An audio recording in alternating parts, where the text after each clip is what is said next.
क्या हाल है लौंडो, मैं हूँ तुम्हारा फेवरेट यूट्यूबर। मेरा नाम है बुल्ला, रखता हूँ खुल्ला। ये मौसम है शादी विवाह का, शादियों का। किसी की हो रही है और किसी की जबरदस्ती करवाई जा रही है। नहीं नहीं, हमारी नहीं करवाई जा रही और ना ही हम इसे रोस्ट कर रहे। हम आए हैं शादियों पे होने वाली अलग अलग बकचोदियों के बारे में बात करने के लिए। तो चलो शुरू करते हैं। अब रस्म के नाम पे दूल्हा दुल्हन से ऐसे ऐसे चीज करवाए जाते हैं जो 4-5 साल के बच्चे अपने घर घर खेलों में खेलते हैं। और अगर तुम किसी भी रस्म को करने से मना कर दोगे तो फिर बात आ जाती है दादा परदादों की नियमों की, परंपराओं की। फिर हर एक घर वाले तुमसे मुंह फैला के बैठ जाएंगे। इमोशनल ड्रामा होगा, अत्याचार होगा, फिर तुम्हें मजबूरन करना ही पड़ेगा। हल्दी की रस्मों में तो ऐसा लगता है कि होली का त्योहार है, हल्दियों से होली खेली जा रही है। तुम्हारे शरीर के हर एक कोने में हल्दी लगाया जाता है, एकदम सुपर हल्दी मैन बना दिया जाता है। अरे भाई सीधा एक बार हल्दी से नहला दिया करो, सिंपल। दूल्हा दुल्हन को तो छोड़ दो, यहाँ सब अपनी सेटिंग को हल्दी लगाने के पीछे लगे रहते हैं। अब तैयार होके लड़कियां आती है महफिल में, तुमको क्या लगता है कि वो रस्म निभाने आई है? ना ना ना ना, फोटो शूट करवाने के लिए। भैया भैया करके कैमरामैन का मुंह से आह निकलवा देती है, पूरा स्टोरेज फुल करवा देती है। फर्क इससे नहीं पड़ता है कि तुम कितनी बढ़िया फोटोग्राफी करते हो, फर्क इससे पड़ता है कि तुम कितनी देर उनको झेल सकते हो। क्योंकि तुम्हारी कितनी भी अच्छी फोटो खींची हुई उनको पसंद आने वाली नहीं है जब तक कोई उनका तारीफ ना कर दे कि हाँ ये बढ़िया लग रहा है गुरु। तब तक तुम्हें रामदेव बाबा जैसा अलग अलग पोजीशन में फोटो क्लिक करना ही पड़ेगा, नो ऑप्शंस। अब शादी किसी की भी हो, उसकी बुआ तो होंगी और होंगी तो आएंगी जरूरी शादी में। और उनको बुला ही जाता है इसलिए कि शादी वगैरह मैनेज करे। और ठीक वो ये सब छोड़ के अपना साइड बिजनेस में लग जाती है, दूसरों की शादी करवाने के सेटिंग में। इसकी शादी उससे, उसकी शादी इससे, बस। और वो पूरे शादी में अपना कस्टमर ढूंढती है, 2-2 घंटे तक सबको बुला के बात चलवाती है। और वो वहां से तब तक नहीं जाएगी जब तक उन्हें कोई ये ना कह दे कि बुआ जी फूफा जी आ रहे हैं टल्ली होकर गुस्सा में। और शादी तो सिर्फ नाम की एक दूल्हा दुल्हन की होती है, मगर घोड़ी चढ़ने का ख्वाब सबके मन में चल रहा होता है। और कईयों का हो भी जाता है, ये शादी के बाद उनके शादी में भी दावत खाने का मौका हमें भी मिल जाता। और कईयों का ये अरमान यही टूट के बिखर जाता है, वेरी वेरी स्मॉल पीसेस में, जस्ट लाइक ब्रोकन ग्लास।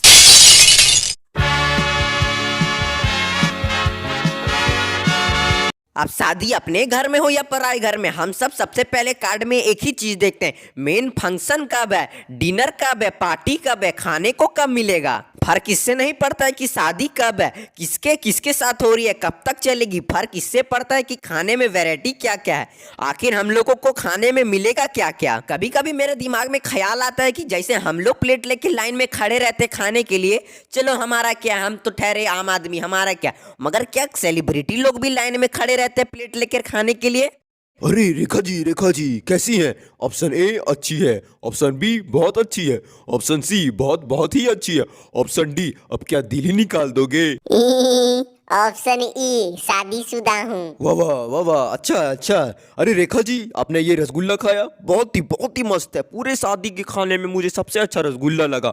इतना अच्छा लगा कि इसको खाने के बाद मुझे कभी डायबिटीज की बीमारी नहीं होगी। आपने ये आलू के पराठे खाए? वाह वाह वाह क्या बात है, इसको खाने के बाद मुझे गैस की बीमारी कभी नहीं होगी। आपने ये पनीर के पकौड़े खाए? मैं जानती हूँ ये भी अच्छी ही बने होंगे। नहीं ये अच्छे नहीं बने हैं, इसे खाने के बाद ये मुझे आपकी याद दिला देती है। आपको अभी भी मेरी याद आती है? हाँ हाँ बिल्कुल बिल्कुल, जब जब खट्टी ढकार आती है उसके साथ आपकी यादें भी चली आती हैं। हराम के पिल्ले, दोबारा मुझे अपनी शक्ल मत दिखाना।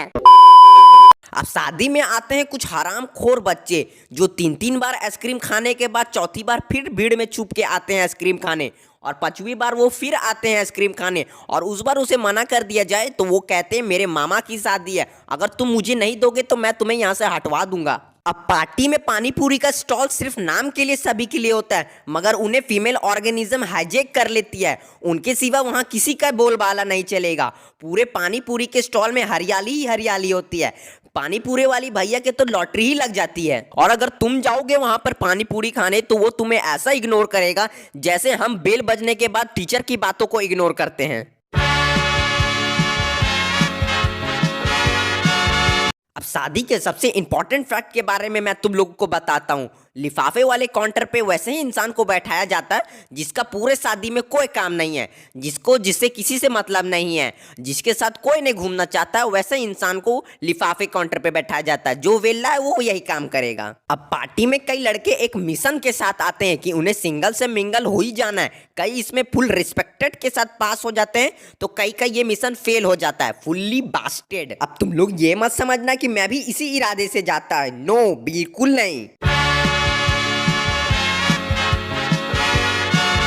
हाँ, अब आता है सबसे स्पेशल फंक्शन जिसका सबको बेसब्री से इंतजार था, स्पेशली दूल्हा दुल्हन को।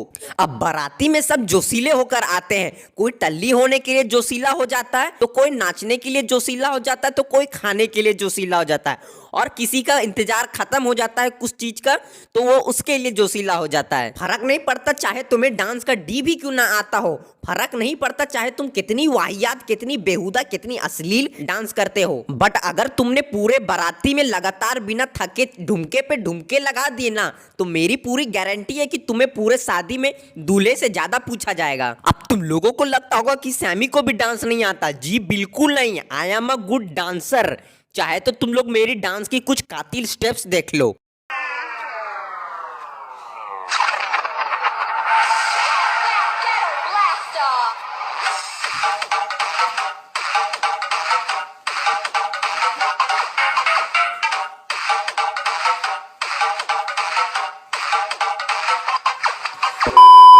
अब शादी में एक रस्म होती है जूता लुकाई की, जिसमें दूल्हा का जूता लुकाया जाता है और उसके पैसे मिलते हैं, और शायद नहीं भी मिलते हैं। अब तुम लोगों को पता है कि उसके पैसे क्यों नहीं मिलते?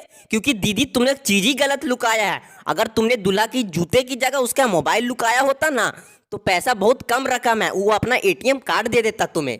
और जब सारे सराती बाराती खाना खा लेते हैं तब पारी आती है दूल्हे को खिलाने की, और जब दूल्हे को बैठा के खाना खिलाया जाता है तो तब ठीक सामने उसके कैमरामैन को बैठा दिया जाता है।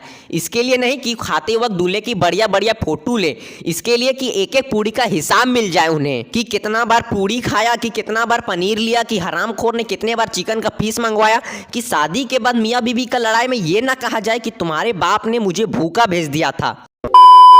तो चलो यार, बस आज के लिए इतना। क्या मतलब तुम्हारा कि एक मेन रस्म बज गया है सुहागरात? नहीं, तुम ही लोग बताओ उसमें मेरा क्या रोल है? क्या रोल है? अब जिनका है वो अपना करेंगे, हम इसमें क्या ही कर सकते हैं। मगर एक इंसान इसमें ऐसा है जिसका सारे रस्म में मुंह लटका रहता है, मगर इस रस्म में उसके मन में चुल मची रहती है, और वो इंसान है कैमरामैन। दूल्हे से पहले दुल्हन का रूम में जाके दुल्हन का घूंघट उठा के अलग अलग पोज में उसका फोटो शूट करता है। देखो यार, मैंने पहले भी कहा था इसमें मेरा कोई रोल नहीं है, इसलिए मैं कुछ नहीं कर सकता, मगर तुम लोग मेरे लिए कुछ कर सकते हो। अगर वीडियो जरा सा भी पसंद आए तो वीडियो को लाइक करो, कमेंट सेक्शन में बताओ कि कौन सा पार्ट बेहतरीन लगा, अगला वीडियो किस टॉपिक पे चाहिए, दोस्तों के साथ शेयर करो, और चैनल पे नया तो चैनल को सब्सक्राइब करो। वो क्या है ना, सब्सक्राइबर का बढ़ता लाल लाल नंबर देख के मुझे बहुत खुशी मिलती है। तो वो लोग अपना काम करेंगे, तुम लोग अपना काम करो, मैं चला अपना काम करने। बाय।